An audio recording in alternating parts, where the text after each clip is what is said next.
Hello everyone, welcome to Ibrahim study YouTube channel. Ibrahim study YouTube চ্যানেলে তোমাদের সবাইকে স্বাগত জানাই। তোমরা যারা WB CAP cap central admission পোর্টালে মপাও রাউন্ডে ভর্তি হয়েছিলে, অর্থাৎ মপাও রাউন্ডে যারা ফ্রেশ ক্যান্ডিডেট হিসাবে অ্যাডমিশন নিয়েছিলে, অর্থাৎ কলেজ পেয়েছিলে এবং আপগ্রেডেশন করেছিলে, অর্থাৎ কলেজ পাওয়ার পর তোমার কলেজ পছন্দ হয়নি, না হয় তোমরা আপগ্রেডেশন করেছিলে এবং তোমরা কিন্তু পরবর্তী কলেজ পেয়েছিলে। তোমাদের কিন্তু আজকে কিন্তু কলেজের ডকুমেন্ট ভেরিফিকেশন রয়েছে, অর্থাৎ আজকে হচ্ছে তোমাদের 23 তারিখ। 23 তারিখ এবং 23 তারিখ থেকে 25 তারিখের মধ্যে তোমাদের কিন্তু ডকুমেন্ট ভেরিফিকেশন হবে, ঠিক আছে। এই যে ডকুমেন্ট ভেরিফিকেশন হবে, এই ডকুমেন্ট ভেরিফিকেশন কেউ যদি বাদ চলে যায় তার কিন্তু সিট কিন্তু ক্যান্সেল হয়ে যাবে। তাই তোমাকে অবশ্যই অবশ্যই আজকে থেকে, অর্থাৎ আজকে তোমাদের 23 তারিখ, 23 তারিখ থেকে 25 তারিখের মধ্যে, অর্থাৎ দুদিনের মধ্যে তোমাকে ডকুমেন্ট ভেরিফিকেশন করাতেই হবে। তুমি যদি না করা তাহলে কি হবে? তোমার না করালে তোমাকে তোমার যে সিটটা রয়েছে সেটা কিন্তু ক্যান্সেল করে দেওয়া হবে, ঠিক আছে। এবার ডকুমেন্ট ভেরিফিকেশন আমরা করাবো। আজকে হচ্ছে 23 তারিখ, 23 তারিখ আমরা তাহলে কখন যেতে হবে স্যার আমাদেরকে? কলেজ কলেজ তোমাদেরকে 10:30 থেকে টাইম দেওয়া হচ্ছে, ঠিক আছে। প্রত্যেকটা কলেজে হয়তো প্রতিটা নিয়ম রয়েছে, তবে আমি যে কলেজের ওয়েবসাইটগুলো চেক করলাম, সে প্রত্যেকটা কলেজে কিন্তু 10:30 থেকে টাইম দেওয়া হচ্ছে। তোমরা 10:30টার মধ্যে কলেজে উপস্থিত হবে এবং তোমাদের যে টাইমিংটা স্টার্ট হবে সেটা হবে 11টা থেকে ডকুমেন্ট ভেরিফিকেশন টাইম কিন্তু স্টার্ট হয়ে যাবে। এবার তোমরা প্রত্যেকটা সাবজেক্ট যে রয়েছে, ধরো কারো হিস্ট্রি রয়েছে, কারো বেঙ্গলি, কারো ইংলিশ, কারো ম্যাথামেটিক্স, কারো ফিজিক্স, কেমিস্ট্রি, যার যে সাবজেক্ট রয়েছে প্রত্যেকটা ডিপার্টমেন্টে গিয়ে তোমাদের কিন্তু ভেরিফিকেশন হবে। অর্থাৎ তোমরা যে একসাথে হয়তো করে নেবো সবটা ভেরিফিকেশন, সেটা কিন্তু হবে না, ঠিক আছে। হয়তো কারো হিস্ট্রি এডুকেশন ডিপার্টমেন্ট আছে বা হিস্ট্রি ডিপার্টমেন্ট আছে, তাহলে তোমরা কোন ডিপার্টমেন্টে যাবে? তোমাদের যে হিস্ট্রি ডিপার্টমেন্টে কত যত নম্বর রুম থাকবে, হয়তো 5 নম্বর রুমে আছে, 5 নম্বর রুমে গিয়ে তোমাকে ডকুমেন্ট ভেরিফিকেশন কিন্তু করাতে হবে। এবার অনেকে এখানে প্রশ্ন করছে যে আমি ফার্স্ট রাউন্ডে ফার্স্ট যখন ফ্রেশ হয়েছে, ফ্রেশ ভাবে ফর্ম ফিল আপ করে তখন একটা কলেজ পেয়েছিলাম, কলেজ পাওয়ার পর আমার যে এইচএস এর মার্কশিট রয়েছে তার উল্টো পিঠে সাইন করে দেওয়া হচ্ছে, সিল মেরে দেওয়া হয়েছে। তাহলে আমি আবার ক্যান্সেল করে মহাপরণে আবার বসেছি, আবার কলেজ পেয়েছি। তাহলে আমি এখন কি করব স্যার? এখানে তোমাদের একটা বড় সমস্যা হচ্ছে যে সিলটা মারা হয়েছে, এটাই হচ্ছে বড় সমস্যা। দেখো তোমাদের কোনো প্রবলেম হবে না, তোমরা যাবে কলেজ ভেরিফিকেশন করাবে, তোমাদের যেটা সিল রয়েছে সেটাকে স্যার আরো একটা সিল হয়তো মেরে দেবে, বাট তোমাদের কোনো রকম প্রবলেম হবে না আশা করি, ঠিক আছে। তোমরা ডকুমেন্ট গুলো নিয়ে যাবে, ডকুমেন্ট নিয়ে যাওয়ার পর তোমরা কিন্তু সিল গুলো করে নেবে, তোমাদের কিন্তু কোনো রকম প্রবলেম হবে না, ঠিক আছে। এরপরে তোমাদের কিন্তু কোনো রকম রাউন্ড হবে না, এরপরে তোমরা কিন্তু অনলাইনের মাধ্যমে আবেদনও কিন্তু কোনো রকম ভাবে কলেজের কিন্তু আবেদন করতে পারবে না, ঠিক আছে। যারা কলেজ পেলে না তারা কোনো চিন্তার ব্যাপার নেই, তোমাদের ডিসেন্টার কাউন্সিলিং রয়েছে। তোমরা অবশ্যই ডিসেন্টার কাউন্সিলিং যখনই শুরু হবে তোমাদের আমি জানিয়ে দেবো, তাই অবশ্যই চ্যানেলটি সাবস্ক্রাইব করে রাখো। তোমাদের যখনই শুরু হবে তখন তোমাদের কিন্তু আমি জানিয়ে দিব, ঠিক আছে।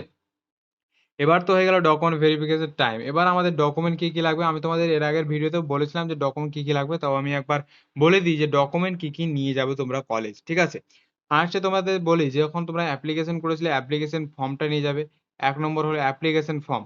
2 নম্বর হচ্ছে তোমরা যে কলেজটা পেয়েছো তার পেমেন্ট রিসিপ্ট নিয়ে যাবে, 2 নম্বর হলো।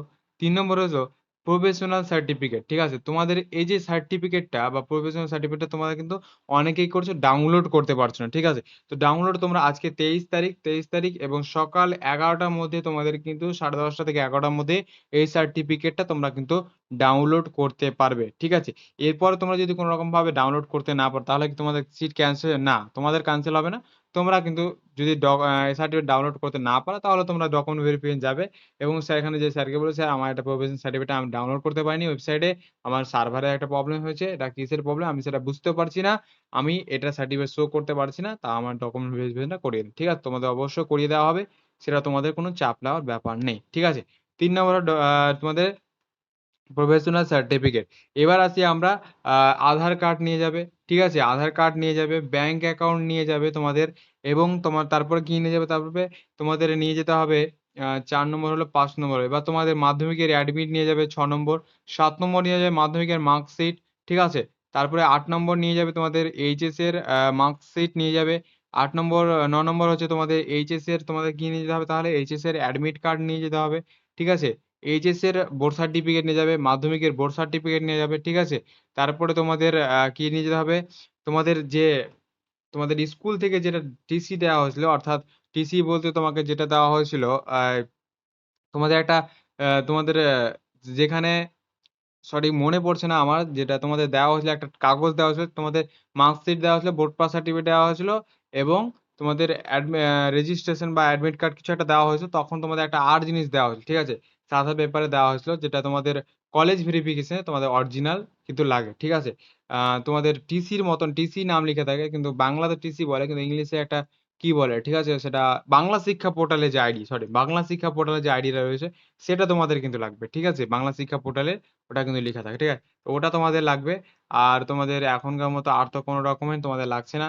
তো তোমাদের যে ডকুমেন্টগুলো বললাম সেই ডকুমেন্টগুলো তোমরা নিয়ে যাবে কলেজ, এবং নিয়ে গিয়ে তোমাদের কিন্তু কলেজ ভেরিফিকেশন করাবে, ঠিক আছে?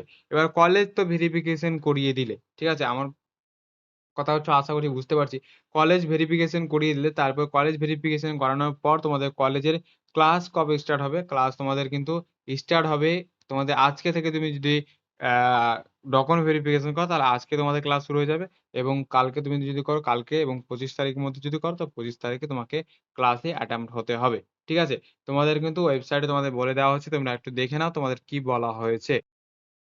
তো তোমরা দেখতে পাচ্ছ এখানে তোমাদের 23 তারিখ থেকে 25 তারিখ, যেমনটা তোমাদের বললাম, physical verification of admitted candidate at the institute level after mop out round at joining class. অর্থাৎ তোমাকে অ্যাট জয়নিং ক্লাস করতে হবে, আজকে জয়নিং হয়ে যেতে হবে ক্লাসের মধ্যে, এবং তোমাকে আজকে থেকেই ফিজিক্যাল ভেরিফিকেশন করাতে হবে, অ্যাটেম্প্ট হতে হবে ক্যান্ডিডেটকে, এবং সেটা ইনস্টিটিউট লেভেল তোমাদের কিন্তু ইনস্টিটিউটে গিয়ে তোমাদের কিন্তু কলেজটা ভেরিফিকেশন করাতে হবে, ঠিক আছে? তোমাদের কলেজ ভেরিফিকেশন করে দিলে তারপর তোমাদের কিন্তু একদম টোটালি ভাবে তোমরা সিটটা পেয়ে গেলে, তোমাদের কোনো আর চাপ থাকবে না। এরপরে যদি কোনো রকম ভাবে তোমাদের প্রবলেম হয়, অবশ্যই কমেন্ট সেকশনে কমেন্ট করে জানাও, পরবর্তী নেক্সট ভিডিও তোমাদের জানিয়ে দেবো। এবং যারা ডিসেন্ট্রালাইজড কাউন্সিলিং এ বসতে চাও, তোমরা অবশ্যই চ্যানেলটাকে সাবস্ক্রাইব করে রাখো। তোমাদের এখানে যখনই ডিসেন্ট্রাল কাউন্সিলিং শুরু হবে, হয় পুজোর আগে হয় পুজোর পরে, তোমাদের কিন্তু আমি জানিয়ে দেবো, ঠিক আছে? তো অবশ্যই তোমরা চ্যানেলটাকে সাবস্ক্রাইব করে রাখো। দেখা হচ্ছে নেক্সট নতুন ভিডিওতে। সবাই ভালো থেকো। জয় হিন্দ, বন্দে মাতরম। তোমাদের যদি কোনো কোয়ারিজ থাকে কমেন্ট সেকশনে